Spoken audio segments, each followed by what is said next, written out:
শিরিক হচ্ছে সবচাইতে বড়, সবচাইতে মহা জুলুম। কার সাথে? আল্লাহর সাথে। আর বেটা, যে আল্লাহ তোরে বানাইছে ওই আল্লাহকে সেজদা না করে মাজার গিয়ে সেজদা করস।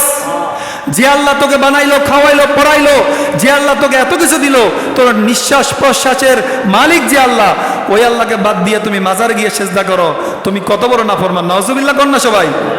রাসূলুল্লাহ সাল্লাল্লাহু আলাইহি সাল্লাম বলছে, লা তুশরিক বিল্লাহ, ও পৃথিবীর মানুষ তোমরা আল্লাহর সাথে শিরক করো না। ওয়াইন কুতিলতা ওয়া হুররিকতা, যদি তোমাকে একবারে কোনো ইহুদি খ্রিস্টানেরা, কোন ধর্মের পুরোহিত যদি তোমাকে একবারে গোপন কোনো কক্ষে নিয়ে বলে এই আল্লাহর সাথে শিরক করে, না হলে তোমাকে এখন কতল করে ফেলবো, তারপরে রাসূলুল্লাহ সাল্লাল্লাহু আলাইহি সাল্লাম বলেছে তুমি কতল হয়ে যাবা, তারপরে আল্লাহর সাথে তুমি শিরক করিও। আবার রাসূল বলছেন ওয়া হুররিকতা, যদি তুমি আল্লাহর সাথে শিরক করার জন্য তোমাকে আগুনে পোড়ানো হয়, যদি তোমাকে বলে যদি আল্লাহর সাথে শিরক না করো তাহলে তোমাকে আগুনে পোড়ানো হবে, তারপরেও তুমি শিরক করতে রাজি হও না, বরং তুমি আগুনে পুড়ে যাও। সুবহানাল্লাহ কর না। আল্লাহ রাসূল সাল্লাল্লাহু আলাইহি সাল্লাম কত ভয়ঙ্কর একটা হাদিস বললো, তোমাকে কতল করে ফেলা হবে অথবা তোমাকে আগুনে পোড়ানো হবে, তারপরেও আগুনে পুড়তে রাজি হয়ে যাও, কতল হইতে রাজি হয়ে যাও, তারপরে আল্লাহর সাথে তুমি কোনোভাবে শিরক করতে পারবা। এত কঠিন কথা বলার পরেও বাংলাদেশে মাজারে তারা নাকি তাজিমি সেজদা দেয়। কত বড় শয়তান! তারা নাকি তাজিমি সেজদা দেয়।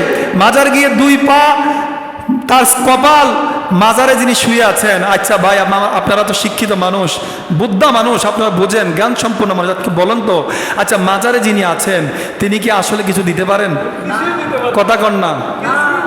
আচ্ছা, আমাদের বাংলাদেশে আমরা শ্রদ্ধা ভরে স্মরণ করি, আমরা সম্মানের সাথে বলি, এই বাংলাদেশে শাহজালাল রহমতুল্লাহ আলাই সেই ইয়ামান থেকে বাংলাদেশে শিরক প্রচারের জন্য আসে নাই। শাহপরান রহমতুল্লাহ আলাই বাংলাদেশে শিরক প্রচারের জন্য আসে নাই, বরং তাদের আমৃত্যু কর্ম ছিল শিরক এবং বিদআতের বিপক্ষে। কথা বলেন ঠিক কিনা?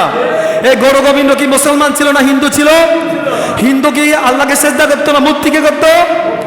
আর শাহজালাল রহমতুল্লাহ আলাই ওই গৌরব গোবিন্দের বিরুদ্ধে যুদ্ধ ঘোষণা করে সেখানে আপনার ওই সিলেটকে মুক্ত করেছেন। এখন আমি আপনাদেরকে বলি, মৃত মানুষ যিনি ইন্তেকাল করে তার যে কোনো কিছু করার ক্ষমতা নেই। আমি আপনাকে একটু বলি ভাই, প্রিয় ভাই, আমার কথাটা খেয়াল করেন, যে শাহজালাল রহমতুল্লাহ আলাই মাজার কোথায়? সবাই কথা বলুন, কোথায়? সিলেট।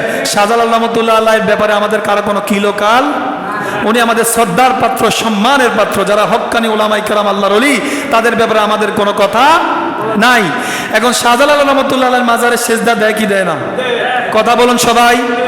শাহজালাল রহমতুল্লাহ আলাইহির মাজারে সেজদা দেয় কি দেয় না?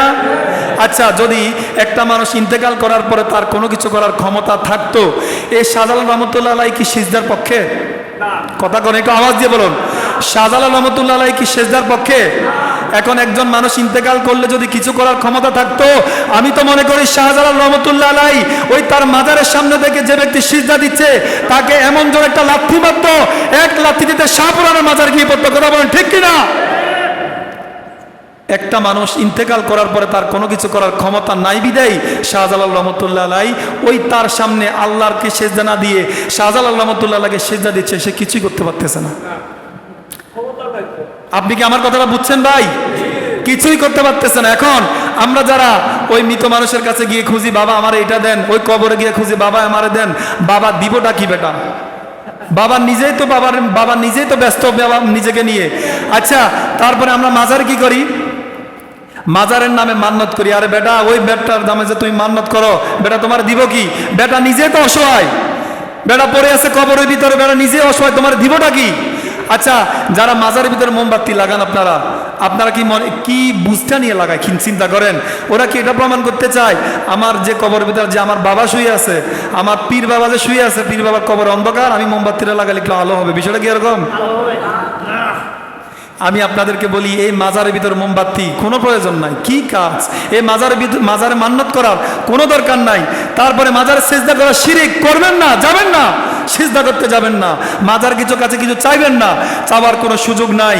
প্রিয় ভাইরা আমার, এই শিরকপূর্ণ আমরা দেখেছি বাংলাদেশে অসংখ্য মাজারের ভিতরে বিভিন্ন ধরনের আপনার বিভিন্ন গাল গল্প বলে বলে আল্লাহর নামে রসুলের নামে শিরক করে করে মাজারের ভিতর দোল তবলা দিয়ে গান গায়, আছে না নাই? আর জিকির ভালো না খারাপ? কথা বলেন, জিকির ভালো না খারাপ? এখন জিকির তো ভালো। এখন একটা ভালো কাজ আপনি করতে যাবেন, করতে গিয়ে যদি আপনি সেখানে অপসংস্কৃতি ঢুকাইয়া পুরুষ মহিলা একসাথে নাচানাচি কইরা আপনি যদি সেখানে আল্লাহ আল্লাহ কইরা নাচেন, আপনারও শরীরে কাপড় নাই, মহিলা নাচে মহিলার মাথায় কাপড় নাই।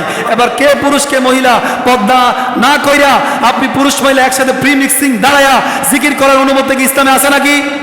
আর ইসলামে কি পুরুষ মহিলা একসাথে দাঁড়ায় নাচানাচি করে জিকির করার নিয়ম আছে নাকি? নাই তো। তাহলে এরকম অপসংস্কৃতি, এরকম অন্যায় কাজ কি একজন মুসলমান বুদ্ধা মানুষ করতে পারে?